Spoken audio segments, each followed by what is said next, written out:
بسم اللہ الرحمن الرحیم۔ الصلاۃ والسلام علیک یا رسول اللہ وعلی آلک و اصحابک یا سیدی یا حبیب اللہ۔ احباب ذی وقار، السلام علیکم ورحمۃ اللہ وبرکاتہ۔ آج میں نبی پاک علیہ الصلاۃ والسلام کے نسب کے بارے میں کچھ بات چیت کرنا چاہ رہا ہوں کہ نبی پاک علیہ الصلاۃ والسلام کا نسب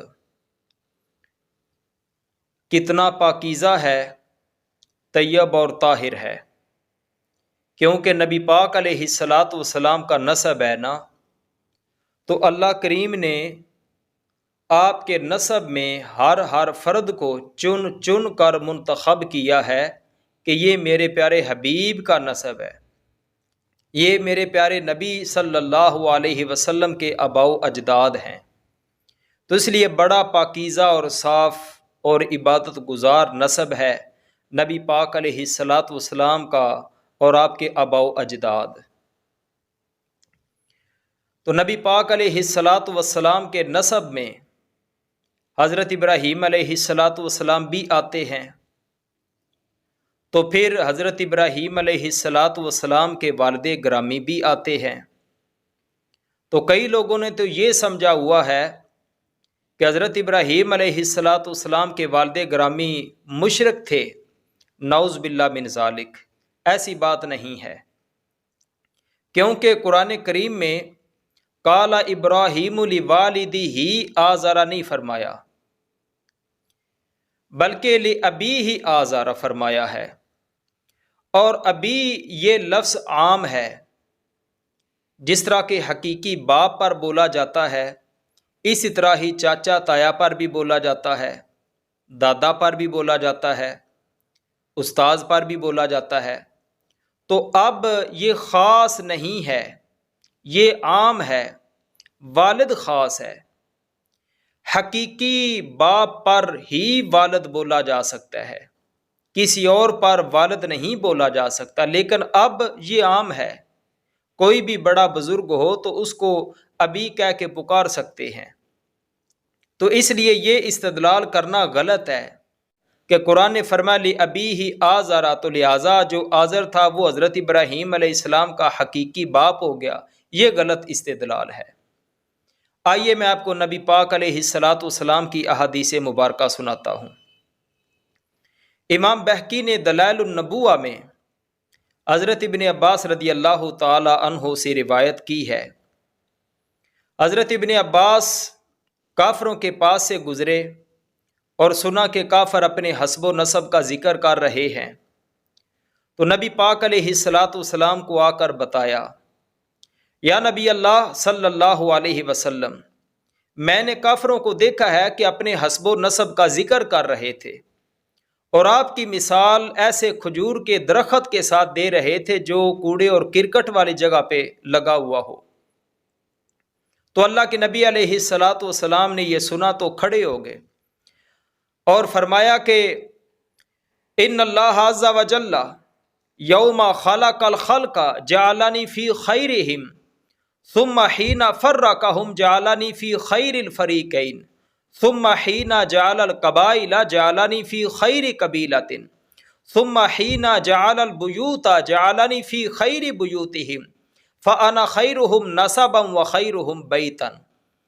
اللہ کے رسول صلی اللہ علیہ وسلم نے فرمایا کہ جب اللہ پاک نے مخلوق بنائی تو ان میں سب سے بہتر مخلوق میں اللہ نے مجھے رکھا، پھر جب ان کے فرقے بنائے تو سب سے بہتر اور اعلیٰ فرقے میں مجھے رکھا، پھر جب ان کے قبیلے بنائے تو سب سے بہتر اور اعلیٰ قبیلے میں مجھے رکھا، پھر جب ان کے گھر بنائے تو سب سے بہتر اور اعلیٰ گھر میں مجھے رکھا۔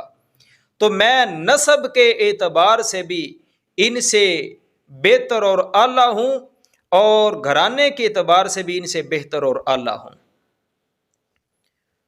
تو یہ نبی پاک علیہ الصلاۃ والسلام کی آپ نے حدیث پاک سنی ہے، آپ دوسری حدیث پاک بھی سنیے۔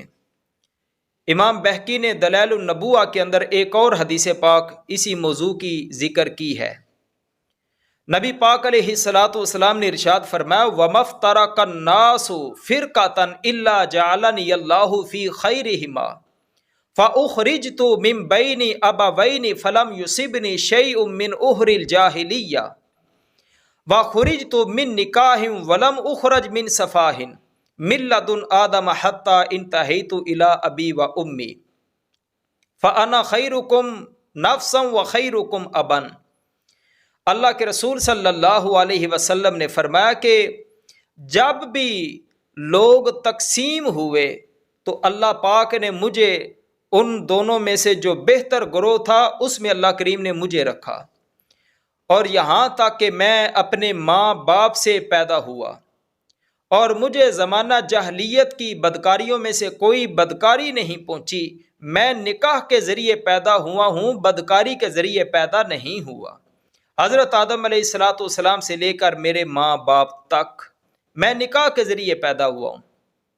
میرے آباء و اجداد نکاح کرتے آئے ہیں، جہالت کی بدکاری ان میں کوئی بھی نہیں تھی، اور میں تم سے از روئے نفس بھی بہتر اور اعلیٰ ہوں، از روئے آباء و اجداد بھی بہتر اور اعلیٰ ہوں۔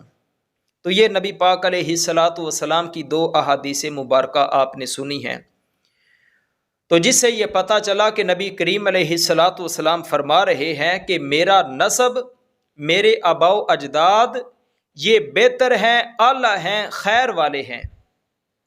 تو اب سنیے یہاں پر اللہ کریم جل وعلا کے قرآن کی ایک آیت مبارکہ، تو پھر ایک مسئلہ آپ سے ذکر کرتا ہوں۔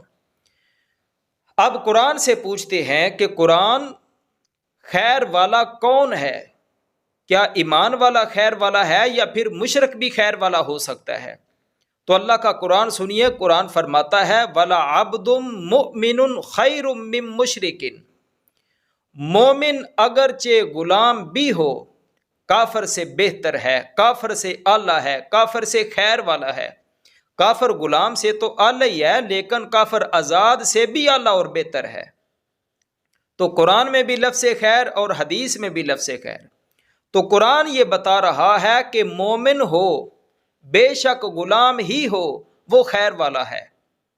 نبی پاک علیہ الصلاۃ والسلام یہ بتا رہے ہیں کہ میرے آباء و اجداد خیر والے ہیں۔